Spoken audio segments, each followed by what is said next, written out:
So from my perspective, as I start to hit, the age where I have my driver's license when I'm like, 16, I start every couple of days, or at least once a week, I would head off to the Barnes & Noble because I start to realize like, I don't even got to buy it. I can just kick it at the Barnes & Noble or the Borders, and I can read The Source and XXL and the BMX magazines and the skateboard magazines I wanted to check out and shit like that. And so this is also 2001 or whatever, when the great XXL Source beef was emerging.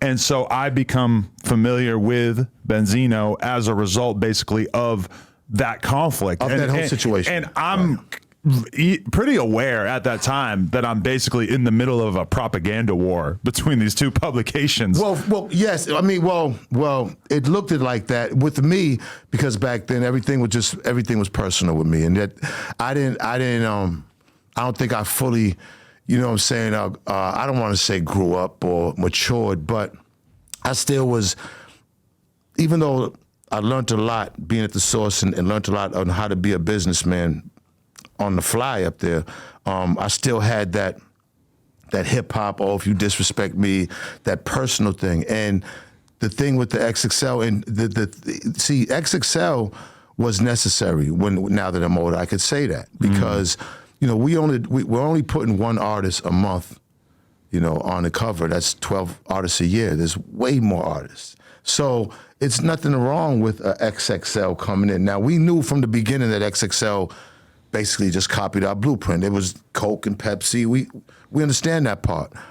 The thing with XXL that people didn't know, the XXL was owned by people that was before they copied the Source. They had like Golf Digest, Field and Stream, Hunting Digest, like a whole bunch of different kind of like outdoors, nothing to do with hip hop at all. They just seen us making all this money and they figured, hey, look, that's when they came and got Elliot. Made him. I mean, every move they made, when you look back, it was a brilliant business move. You know what I'm saying? Now that I'm old enough to understand, and all that's behind me now. But when I look at it, XXL was necessary. I just look at it honestly, like we was the greatest, and XXL was necessary. Vibe was necessary. They were great magazines. You know what I'm saying? There was no internet, so.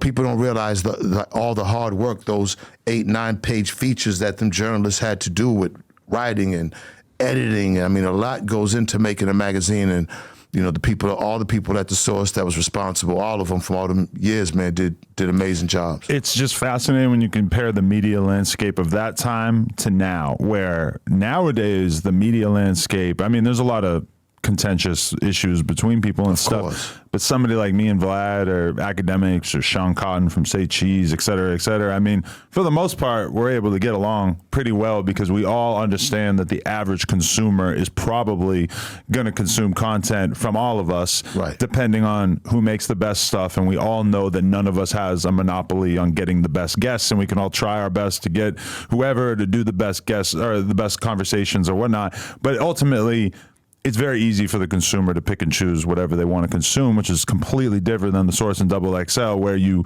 realistically probably couldn't have assumed that the average consumer was going to buy 2 different hip hop magazines in a month. Like it was an environment that really lent itself to an all or nothing worldview. When the Eminem situation happened, XXL found their lane, found their advantage to say, let's go all the way with these guys. I mean, at that point, they was like really together, Interscope and XXL. Like they pretty much partnered up at that point after that. So when it looked like, okay, Benzino has the Source and Benzino's putting what he wants, well, okay, come on, join us because we're already going against the Source. So again, these are understandable and move. Listen, competition, man. There's no rules in competition, and even within that part of it, it's gonna always go down in history in hip hop because that's probably never happened that way before. When you look back at that whole skirmish and everything, do you tend to assume that it was largely predicated on, and I know there was like business reasons behind the scenes and everything, but do you think that Elliot / XXL were geniuses in the way that they went about it? Or do you feel like the Source and yourself and Dave and stuff had just gotten really, really comfortable and weren't necessarily like doing what you needed to do to compete in this new media landscape that was changing a lot at that time? I mean, we still was the ones that did the awards, the TV shows, you know what I'm saying? I still really had the face where, no disrespect to Elliot in this present time, you know what I'm saying? Elliot's, gone on to accomplish great stuff, but, you know what I'm saying? Those guys, we just was doper than them in every form of fashion. What the Source had was this guy from Boston who's been involved in hip hop his whole life and was really in the streets, and that's what they had in me. And pretty much everything else was college guys from college and in their perspective on how they looked at hip hop. But it necessarily wasn't a guy involved with the Source or involved with XXL that really was a street guy, really was, you know what I'm saying? But not just a street guy, but also a hip hop guy. And, I think that was our advantage. I always thought however I was the face of the magazine, for good or bad, I think that's what made the Source official, because at the end of the day, it still come from the streets. And see, XXL, everybody knew that from the covers to everything, verbatim, everybody knew that they copied us. And, that's why we was trying so hard to really make the Source Awards a success and put out TV shows and compilation albums, because, we know magazines, listen, hey, Coke and Pepsi, you're going to get Pepsi, because some people like Pep, but what's going to set us aside is what's outside the pages. And that's really what I kind of took pride on. Like my title, and I never really got off on titles, was like the chief brand officer, but my idea was to do things now that the brand is already out there for a magazine, and the stories and the 5 mics and the quotables, the unsigned hype, the word on the streets, the ear to the street. Now that we've already got that unlocked, let's try to take it outside. Let's see the vision more. The Grammys ain't giving us no props. Let's go do our own award show. We never made money in the first 7 award shows that we did. It was a loss. Even when we did it with UPN. We got a couple of TV shows, the Source Sound Lab. We was able to give Ray J his first hosting gig in Egypt, and then we did. We even hired Tigger. We was the first one to put the boxing ring and have guys go at each other. It came on every Saturday on UPN. It was like a Soul Train type of hip hop Soul Train. And then we did the thing with Lisa Ray Tretch, the Source All Access, the hour-long weekly magazine show that we was doing in syndication. So, we was trying to expand the brand, and we seen a vision. So it's not like it was making money right there, but we seen a vision to take us so we could be further from XXL. Yeah, but it's interesting because I feel like that's a tale as old as time, that a media company or a business in general will kind of take their eyes off of the content or the business that has made them popular in the first place, and then put more attention onto creating new revenue streams, new aspects to the brand. But then meanwhile, if your competition is really going all in on the base product, which in this case is the magazine, it can sometimes sort of exasperate the problems. That's a good point. And make it happen faster than it would have otherwise. But if we would have started seeing that, we would have pulled out. Now, okay, the things that were starting to progress was the awards. The awards was starting to progress. Where exactly, which is, you're exactly right, because there was the Source.com that ultimately kind of ended me and Dave's reign at the Source. Right, because you were a little too forward thinking, right? Because you knew the internet was the future. I don't want to take no responsibility for that, because at that time, see, me and Dave were partners, and a lot of times, the stuff that were outside the pages that were definitely my imprint on was the awards, the Hip Hop Hits, the Source All Access TV show, and the one on Saturday, in the Hip Hop Hits. These 5 things were the things that I was doing, a couple other things that really didn't latch on. But those things were starting to get successful. Dave came up, and Steve Stout, that runs United Masters, and H. Edward Young. He was one of Dave's original partners from the very start, one of the 4 original partners. They said, hey, well, let's do Source.com, And hey, we could be getting this is going to be the new thing. This is going to be, and it made no sense to me. I couldn't even keep up in the meeting. It just, I'd be getting bored. Eventually I just said, look, Dave, I trust you, So, they went and got the loan for, Dave told me $9 million back then, but come to find out it was $12 million.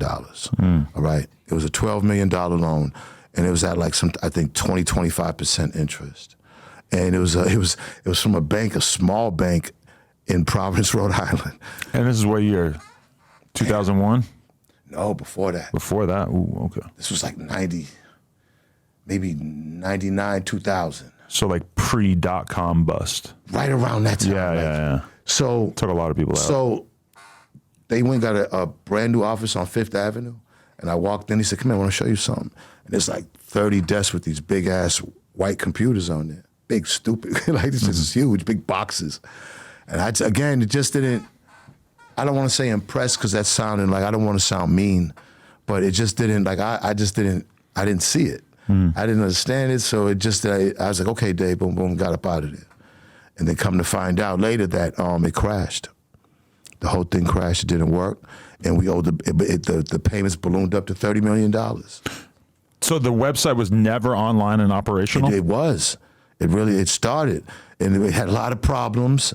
And source.com got up, and it wouldn't work because see also what people had understood. Now see, this is the part that I knew. There's no way that you're trying to put all this content, or the theory of having all this content online, and you think you're going to sell the magazine. It's the same content.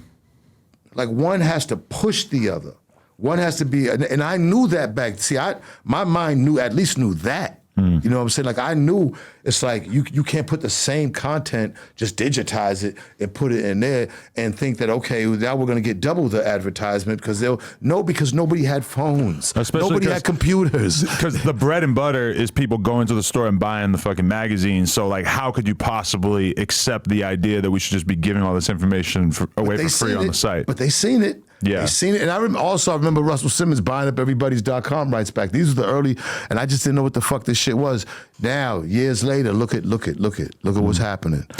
Because I still remember the approximate time period in like 2005 when I stopped buying XXL in the source because the emerging hip hop blogs at that time basically were doing a better job at reporting on hip hop day to day. And it started to be that I would go and pick up a copy of XXL, and there would be some cool stuff, some interviews and stuff like that. But for the most part, it didn't really have a lot to offer in comparison to the drip feed of news that I was getting every day from looking at these blogs. Think about that then. So it was 5 years, and there was 5 years too early. There was 5 years too early. And listen, Steve Stout and Dave's brilliant because they really was the pioneers of this hip hop advertising thing. I mean, honestly, like, you know, when it comes to that, I can wholeheartedly say that them two there had a lot to do as far as getting companies to buy into hip hop and buy into young black men from the street, because that was the blowback, the pushback. You know what I'm saying? That, you know, they was apprehensive on dealing with that type of thing, and it took years. And Dave and Steve crawled so a lot of people can run right now.